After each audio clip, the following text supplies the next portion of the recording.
ভারতের দেওবন্দের বড় হুজুর ওই কিতাবের প্রথম পৃষ্ঠার মধ্যে তিনি হাদিসটা নোট করেছেন। হাদিসটা কি? হাদিসটা হলো আন জাবের বিন আব্দুল্লাহ রাদিয়াল্লাহু তাআলা আনহু ক্বালা কুলতু ইয়া রাসূলুল্লাহ বিআবি আনতা ওয়া উম্মি আখবিরনি আন আউয়ালি শাইইন খালাকাহুল্লাহু তাআলা ক্বাবলা আল আশিয়াই ক্বালা ইয়া জাবের ইন্নাল্লাহ তাআলা খালাকা ক্বাবলা আল আশিয়াই নূরান নবিয়্যিকা মিন নূরিহি ফাজাআলা যালিকা নূর ইয়াদুরু বিল কুদরাতি হাইথু শাআ আল্লাহু তাআলা ওয়া লাম ইয়াকুন যালিকাল ওয়াক্তি লাহু ওয়ালা কলম ওয়ালা জান্নাতুন ওয়ালা নারুন ওয়ালা মালাকুন ওয়ালা সামাউন ওয়ালা আরদুন ওয়ালা শামসুন ওয়ালা কমারুন ওয়ালা জিন্নিয়ুন ওয়ালা ইনসিয়ুন। জোরে সোরে কোন সুবহানাল্লাহ। মাওলানা আশরাফ আলী থানভী নসরুদ্দীনের মধ্যে এই হাদিসখানা নোট করলেন। দয়াল নবীজির মায়ার মহব্বতের সাহাবী, ওনার নাম জাবের বিন আব্দুল্লাহ। একদিন আমার নবীজির কদম মোবারকে যায় কই, ইয়া রাসূলুল্লাহ, ইয়া হাবিবাল্লাহ, নবী গো, বিআবি আনতা ওয়া উম্মি, আপনার কদম মোবারকে আমার বাবা মা কুরবান। আখবিরনি আন আউয়ালি শাইইন খালাকাহুল্লাহু তাআলা ক্বাবলাল আশিয়া, দয়াল আপনার কদম মোবারকে জানতে চাই, আমার আল্লাহ পাক যখন একা, আল্লাহর কোনো সৃষ্টি জগৎ নাই, শুধুই আল্লাহ, নাই কোনো লৌহ, নাই কোনো আরশ, নাই কোনো আসমান জমিন, জান্নাত জাহান্নাম, কোনো কিছুর অস্তিত্ব নাই। নবী গো,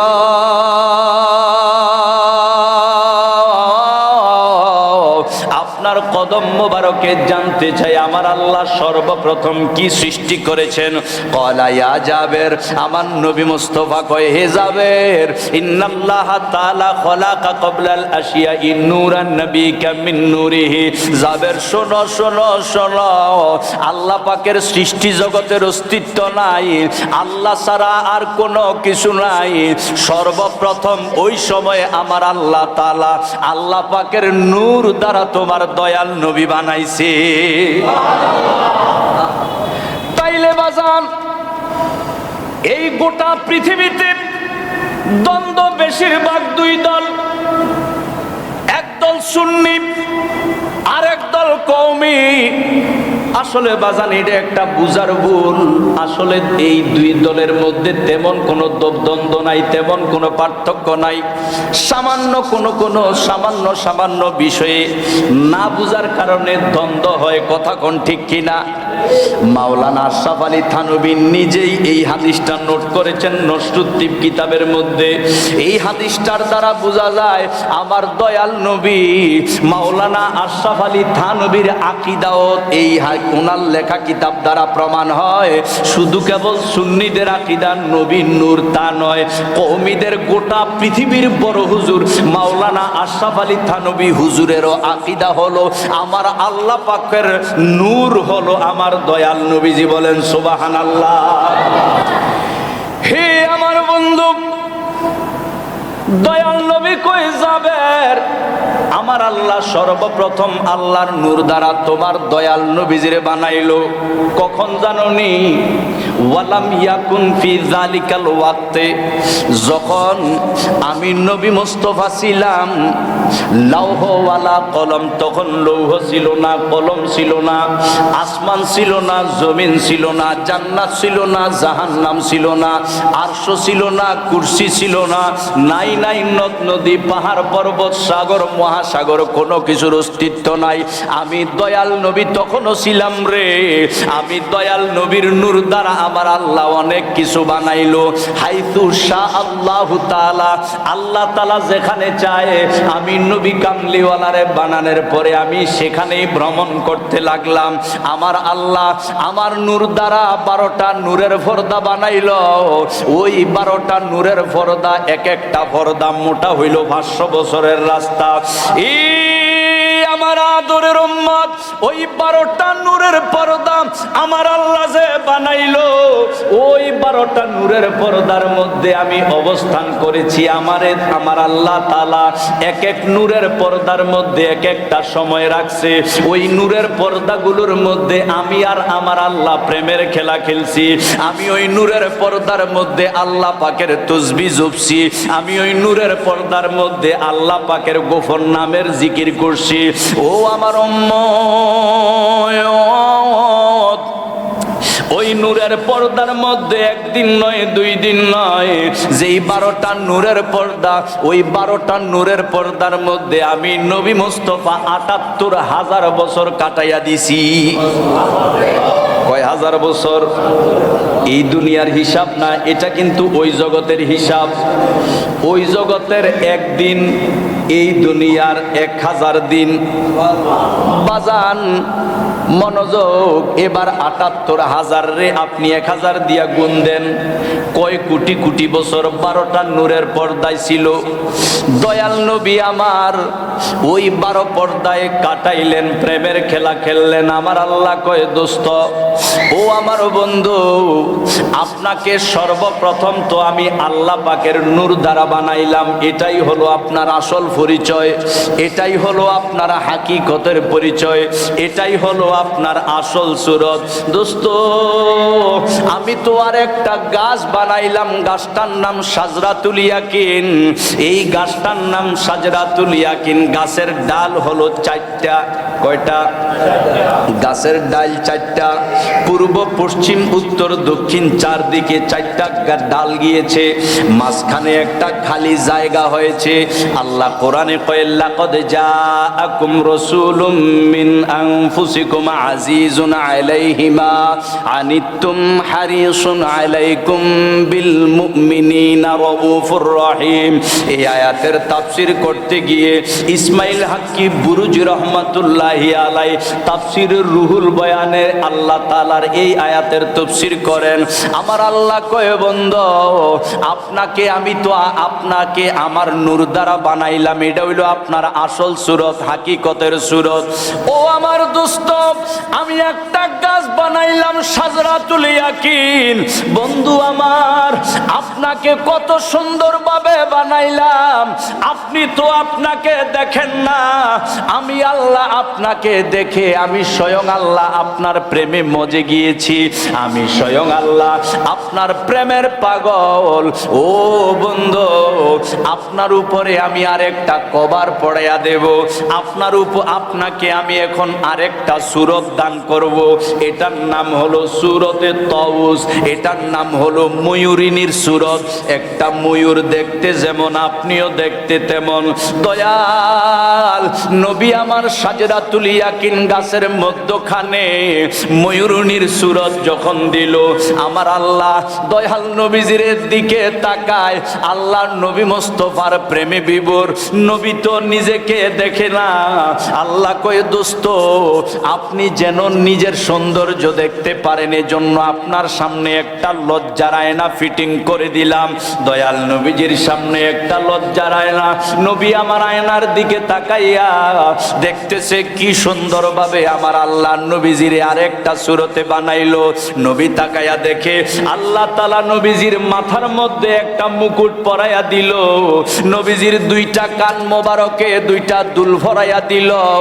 নবীজির গলায় একটা হার ভরাইয়া দিল। আমার নবী কয়, উম্মত, জানোনি ওনারা কারা?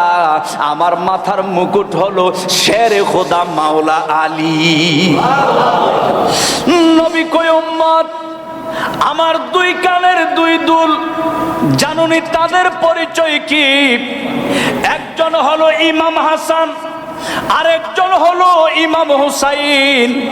আমার নবী কয়, উম্মত রে, ওই শাজরাতুল ইয়াকিন গাছের মধ্যখানে আমি যে ময়ূরের সুরতে ছিলাম, ময়ূরিনীর সুরতে, ওই সময় আমার গলার যে হার ছিল, জানোনি এই হারের পরিচয়? আমার এই হার হলো জগৎ জননী, জান্নাতের কোটি কোটি নারী জাতির সরদারিনী। আমার গলার হার হলো সাইয়্যেদা তাহেরা তৈয়বা ফাতেমাতুজ জাহরা। জোরে কোন সুবহানাল্লাহ।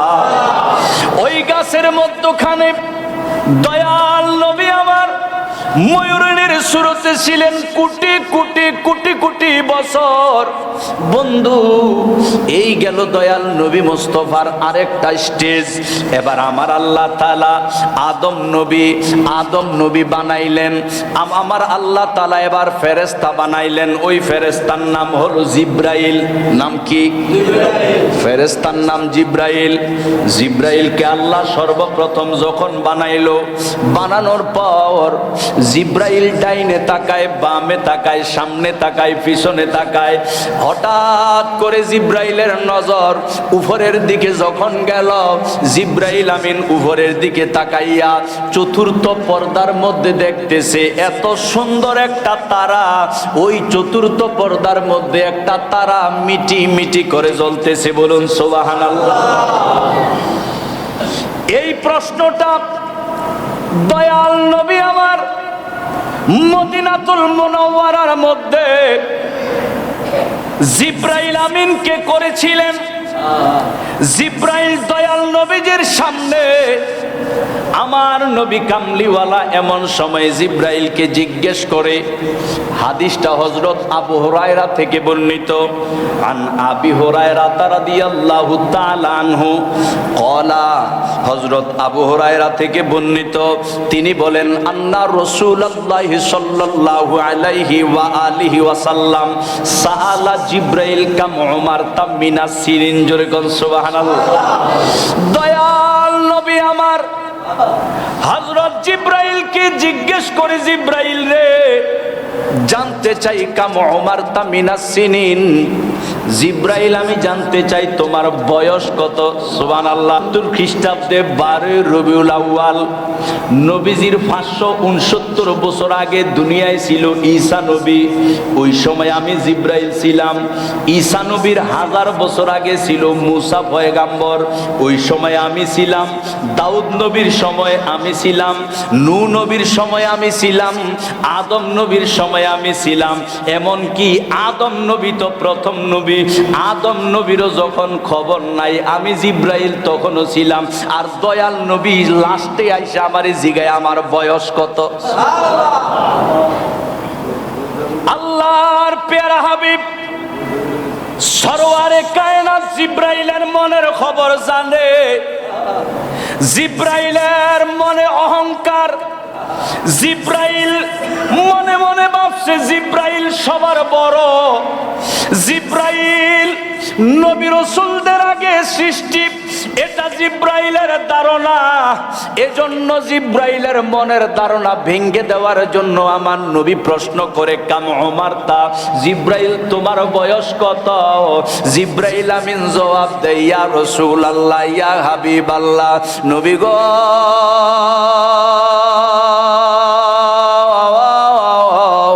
লাস্তু আ'লামু গায়রা লা আদরি লা আদরি, ইয়া রাসূলুল্লাহ, আমার বয়স কত আমি জানি না। আমার নবী একটা মুস্কি যখন হাসি দিলেন, সাহাবায়ে কেরাম কয় নবী যখন হাসি দিত মনে হয় নবীজির দাঁত মোবারকের মাঝখান দিয়া প্রত্যেকটা দাঁতের ফাঁকে ফাঁকে মনে হয় মণিমুক্তা ঝরে পড়তো। দয়াল নবী আমার জিব্রাইল যখন বললেন আমার বয়স কত আমি জানি না, কত লক্ষ বছর আমার বয়স, কত কোটি বছর আমার বয়স আমি জানি না গো ইয়া রাসূলুল্লাহ। আমার নবীজি এই উত্তরটা শুনে যখন একটা মুস্কি হাসি দিলেন, মনে হয় নবীজির দাঁত মোবারক থেকে মণিমুক্তা আসমানের তারা ঝরে পড়তেছে। জিব্রাইল আমিন হঠাৎ করে কয়, ইয়া রাসূলুল্লাহ, আপনি হাসি দেওয়ার কারণে আমার একটা কথা ব্রেনে চলে আসছে।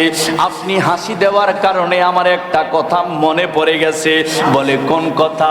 বলে দয়াল, আমার আল্লাহ যখন সর্বপ্রথম আমারে বানাইলো, আমারে বানানোর পর আমি উপরের দিকে তাকাইয়া আন্না কাওকাবান ফিল হিজাবের রাবে ইউজহারু ফি কুল্লি ৭০ আলফা সানাতি মাররা রাআইতুহু ৭২ আলফা মাররা। আমার নবী কামলিওয়ালারে জিব্রাইল কই, ইয়া রাসূলুল্লাহ, আপনি হাসি দেওয়ার কারণে আমার একটা কথা মনে পড়ে গেল। বলে কি কথা? বলে আমারে যখন আমার আল্লাহ আল্লাহ বানাইলো। আমারে বানানোর পর চতুর্থ পর্দার দিকে তাকাইয়া আমি দেখলাম একটা তারা মিটি মিটি করে জ্বলতেছে। ইয়া রাসূলুল্লাহ, ইয়া হাবিবাল্লাহ, ওই তারা এত সুন্দর, ওই তারা এত সুন্দর, আমি তারার প্রেমে পাগল হয়ে গেলাম, আমি তারার প্রেমে বিভোর হয়ে গেলাম। আমি দিন গলতে লাগলাম, দেখি তো তারাটা কতদিন ওই চতুর্থ পর্দায় জ্বলতে থাকে। দিন গন্তে গন্তে গন্তে গন্তে গন্তে গন্তে আমি দেখলাম 70,000 বছর পরে তারাটা গায়েব হইয়া গেছে।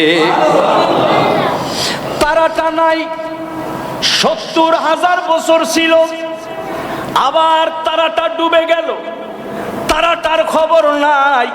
ইয়া রাসূলুল্লাহ, আমি আবার গনতে লাগলাম, দেখি তো ডুবন্ত অবস্থায় কয়দিন থাকে। আবার গনতে গনতে দেখলাম 70,000 বছর পরে আবার তারাটা আগের জায়গায় উদয় হইয়া গেছে। এমনি ভাবে একবার উদয় হলে থাকতো 70,000 বছর, আবার ডুবন্ত অবস্থায় থাকতো, অস্তমিত অবস্থায় 70,000 বছর। দ্বিতীয়বার আবার উদয় হতো, আমি আবার দেখতাম দ্বিতীয়বার 70,000 বছর আছে, আবার গায়েব হইয়া গেছে। জিব্রাইল কয়, নবী গো, আপনি জিগান আমার বয়স কত, এবার আমার বয়সের হিসাব করেন আপনি। জিব্রাইলের মনে অহংকার, আমার বয়স কত আপনি হিসাব করেন গো। ওই যে তারাটা একবার উঠলেই থাকতো 70,000 বছর, আবার দুইবার থাকতো 70,000 বছর, আবার উঠলে থাকতো 70,000 বছর, এমনি একবার দুইবার করে তিনবার করে দেখতে দেখতে ওই তারাটা আমি শুধু উদয় হতে দেখেছি 72,000 বার। ইয়া রাসূলুল্লাহ, এবার আপনি হিসাব করেন আমার বয়স কত। 72,000 বার দেখছি শুধুই উদয় হতে, আর উদয় হলে একবার উদয় হলে থাকতো 70,000 বছর। এবার 70 আর 72 দিয়া গুণ দেন, তারাটা শুধু উদয় হয়ে থাকতেই দেখেছি 504 কোটি বছর। 500 কয় বছর? 504 কোটি বছর। এটা কিন্তু এই জগতের হিসাব না, ওই জগতের হিসাব। 504 কোটি বছর শুধু উদয় অবস্থায়, আবার গায়েব অবস্থায় 504 কোটি বছর। তাইলে ওই তারাটা 504 কত হইল? ইয়া রাসূলুল্লাহ, ওই তারাটা 1008 কোটি বছর ছিল গায়েব অবস্থায় আর উদয় অবস্থায়। দয়াল কামলিওয়ালা, এবার বলেন আমার বয়স কত? আপনার জন্ম মাত্র হিদিন, আপনার শুভ আগমন মাত্র কয়েক বছর আগে 570 খ্রিস্টাব্দে 12 রবিউল আউয়াল সুবে সাদেকের সময় নবীজি মুস্কি হাসি দিয়া কয়, ইজ্জাতি ওয়া জালালি রব্বি, আমি আমার আল্লাহ পাকের ইজ্জতের কসম খাইয়া কই, আমি আমার আল্লাহ পাকের জালালিয়তের কসম খাইয়া কই, আনা যালিকাল কাওকাব। ওরে জিব্রাইল, ওইটা তো তারা ছিল না রে, ওই তারাটা ছিলাম আমি, নবী রহমাতুল লিল আলামিন। দয়াল রহমাতুল লিল আলামিন কামলিওয়ালা ওই তারার শুরুতে 1008 কোটি বছর ছিল না। শুধু 1008 কোটি বছর না, জিব্রাইলে না দেখছে 1008 কোটি বছর। জিব্রাইল বলতেছে আমারে সৃষ্টি করার পরে আমি দেখতেছি তারা ওই চতুর্থ পর্দায়। তার মানে জিব্রাইলকে সৃষ্টি করার কত হাজার কোটি বছর আগে যে তারাটা জ্বলতেছে, এই খবর জিব্রাইল নিজেও জানে না। বলুন সুবহানাল্লাহ। জিব্রাইল আমিন নবীজির পরিচয় পাইল, এই দয়াল নবী কামলিওয়ালারে আল্লাহ মানুষ সৃষ্টি করার আগে প্রেমের খেলা খেলে। আল্লাহ তাআলা নবীজিরে আল্লাহর নূর দ্বারা বানাইয়া আমার নবী কামলিওয়ালাকে আল্লাহ তাআলা একটা সূরত দিলেন তারার সূরত, আর একটা সূরত দিলেন ময়ূরনীর সূরত। এবার যখন ফেরেশতা বানাইলো, আল্লাহ কয়, দোস্ত ফেরেশতাদেরকে তো শিক্ষা দেওয়ার দরকার, কারণ শিক্ষক ছাড়া কেউ শিক্ষিত হতে পারে না, শিক্ষক ছাড়া কেউ জ্ঞানী হতে পারে না। ইয়া রাসূলুল্লাহ, আপনাকে সৃষ্টি করে আমি স্বয়ং আল্লাহ হয়েছি আপনার শিক্ষক। আর রহমান আল্লামাল কোরআন, খলাকাল ইনসান, আল্লামাহুল বায়ান। দোস্ত, আমি রহমান আপনারে সৃষ্টি করে আমি নিজে শিক্ষক হয়ে আপনারে শিক্ষা দিয়েছি। ইয়া রাসূলুল্লাহ, আমি হইলাম আপনার শিক্ষক, আর আমার আসমান জমিন কুল কায়নাতের শিক্ষক হইলেন আপনি নবী মুস্তাফা। এজন্যই নবী কয় বুইস্তু মুআল্লিমান। নবী কয় আমি দুনিয়ায় আসছি শিখার জন্য না, শিখানোর জন্য। বুইস্তু মুআল্লিমান, আমি নবী আসছি শিক্ষক হইয়া সবাইরে শিক্ষা দেওয়ার জন্য। কোন সুবহানাল্লাহ। দয়াল নবীজি নূর নবী আমার শিক্ষক হয়ে জমিনে আসলো। দয়াল নবীজি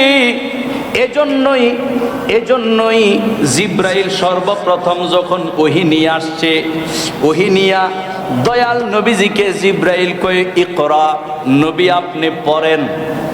জিব্রাইল কয় নবী আপনি পড়েন। এটা আদেশ, আরবিতে কয় আমর, আমরের সিগা, আদেশ। বলেন, ছাত্র শিক্ষককে কি আদেশ করতে পারে?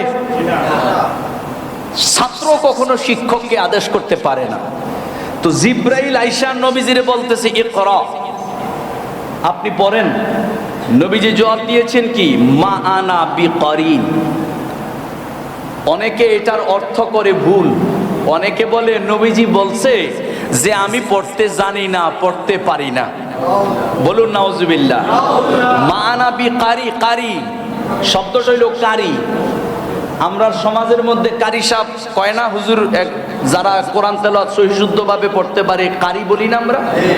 কারি অর্থ হইল পাঠক, পাঠক যিনি পড়েন তাকে বলে কারি। কারি নবীজি বলছেন মা আনা বিকারি, আমি পড়তে জানি না, এরকম না অর্থটা। অর্থ হবে আমি পাঠক নই। আরে আমি তো পড়ুন না, না আমি তোর মতো জিব্রাইলের 14 গোষ্ঠীরে ভরাই না। জিব্রাইল কই নবী আপনি পড়েন। তো নবীজি বলছে আমি তো পাঠক না, আমি তো পড়ার জন্য আসি নাই, পড়ানোর জন্য আসছি। যখন জিব্রাইল বলছে আপনার রবের নামে আপনি পড়েন, তখন নবীজি পড়া শুরু করে দিয়েছে। এই জন্য কোরআনের অনুবাদেও জালিয়াতি আছে, কোরআনের অনুবাদের মধ্যেও এদিক সেদিক আছে। কোরআনের অনুবাদের ক্ষেত্রে অনুবাদ করা এত সহজ না। কোরআনের অনুবাদ করতে হলে 16 প্রকারের এলেম লাগবে। কয় প্রকারের এলেম? 16 প্রকারের এলেম না থাকলে সে কোরআন বুঝবে না, কোরআনের ব্যাখ্যা বুঝবে না। সে যদি শাব্দিক অর্থ করে, ওই আপনি সৌদি আরব গিয়েছেন, আরবি ভাষা শিখেছেন, অথবা আরবি ভাষা ট্রেনিং করেছেন, আরবি ভাষা শিক্ষার কোর্স করেছেন, এখন আরবি ভাষা বুঝেন, এর মানে যদি মনে করেন আপনি কোরআন বুঝা লাইছেন, এটা ভুল হবে। কারণ কোরআনের অর্থ বুঝা বড় দুরূহ ব্যাপার। যেমন একটা এক্সাম্পল দিই, আল্লাহ কোরআনে বলেছেন ওয়াল্লাহু খায়রুল মাকিরিন।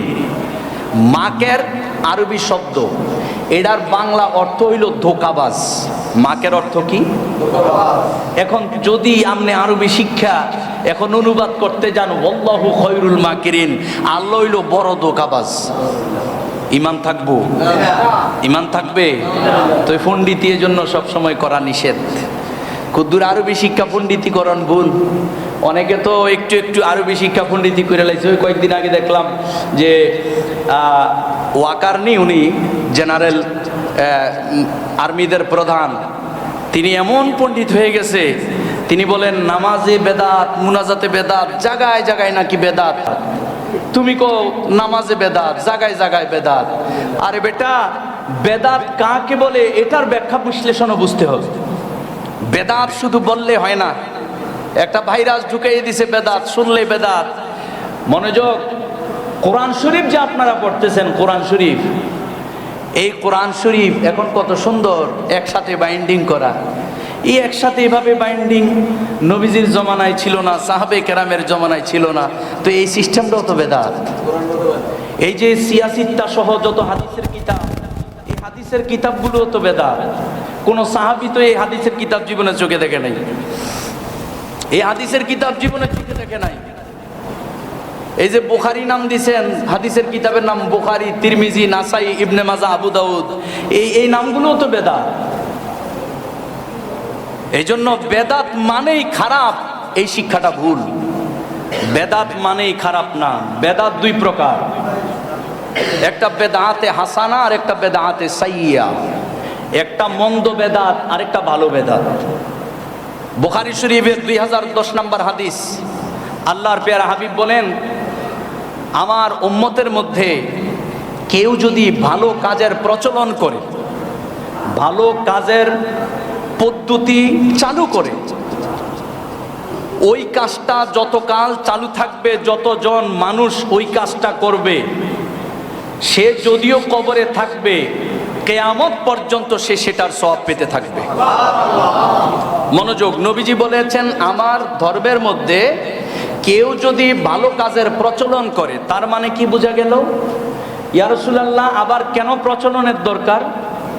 আপনি ইসলাম তো পরিপূর্ণ করে গিয়েছেন, আবার প্রচলন করার কি দরকার?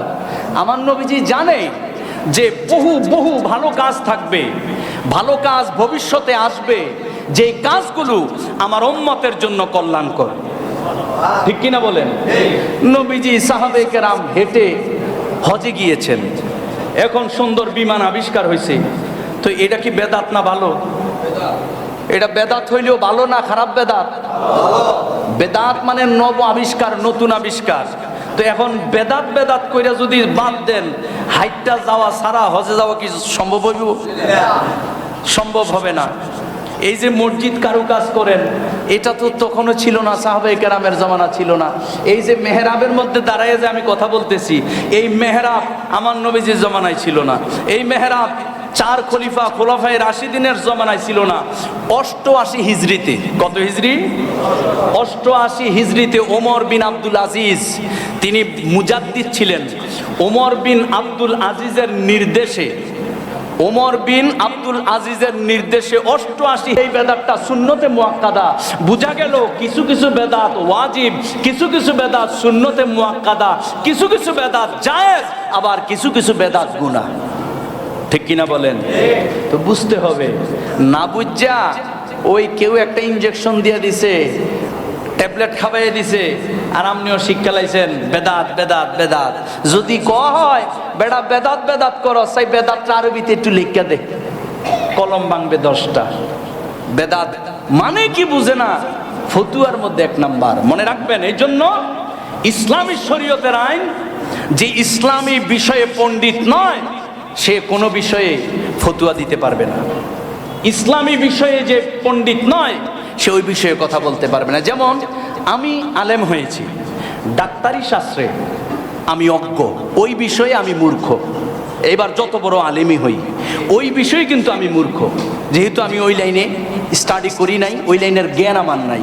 ওই লাইনে আমি যদি কথা বলতে যাই, ফাংনামি করতে যাই, ইনজেকশন একটা আইনা দিয়েছে বইরা দেয় মোট গোস্ত দিয়া, এটার যে বাসা ভালোই বদুরের কথা, উল্টা মরবো। কথা কোন ঠিক নেই। ইনজেকশন দিতে হয় রগের ভিতরে, এখন আমি তো আর ডাক্তার না, দিছি গোস্তের ভিতরে, ফইচ্ছা টইচ্ছা গেছে বইরা। তো আমি যদি কই বলে আমি কি ছোট আলেম নি, আমি তো অনেক বড় আলেম, ইনজেকশন দিলে অসুবিধা কি? আরে যত বড় মৌলানাই হই না কেন, ওই বিষয়ে আমি মূর্খ। ঠিক কিনা বলেন? ওই বিষয়ে আমি মূর্খ। তদ্রুপ প্রতিটা ডিপার্টমেন্ট আছে, আলাদা আলাদা ডিপার্টমেন্ট আছে। যে যেই বিষয়ে জানে না, সে ওই বিষয়ে মূর্খ। এই জন্য ওই বিষয়ে কথা বলাটা বোকামি। প্রিয় বাবারা, মনে রাখবেন, বেদাত মানে মন্দ নয়। ওই যে হাদিসটা বলছিলাম বুখারী শরীফের, নবীজি বলেন, আবার কেউ যদি মন্দ বেদাত চালু করে, খারাপ বেদাত চালু করে, তবে এই বেদাতটা যতকাল চলবে, সে যদিও কবরে যায়, কিয়ামত পর্যন্ত সে এটার গুনার ভাগীদার হতে থাকবে। তো এই জন্য সমস্ত কিছু খারাপ নয়, বহু বহু নতুন আবিষ্কার রয়েছে যেগুলো আমাদের জন্য কল্যাণকর, যেগুলো আমাদের জন্য কল্যাণকর, যেগুলো আমাদের জন্য দরকার। প্রিয় বাবারা, আল্লাহ পাক আমাদের সকলকে কবুল করুক, সঠিক দিন জানার বুঝার মতো তৌফিক দান করুক, বলেন আমিন। আপনাদেরকে আমার নবী মোস্তফা, যেহেতু সামনে রবিউল আউয়াল আসতেছে, নবীজি পৃথিবীতে এসেছেন, কিভাবে এসেছেন এই কথাটা বলতেছিলাম। যে নবীজি প্রথম আল্লাহ নূর থেকে সৃষ্টি হয়ে ধাপে ধাপে ধাপে ধাপে ধাপে ধাপে নবীজি আসতেছেন।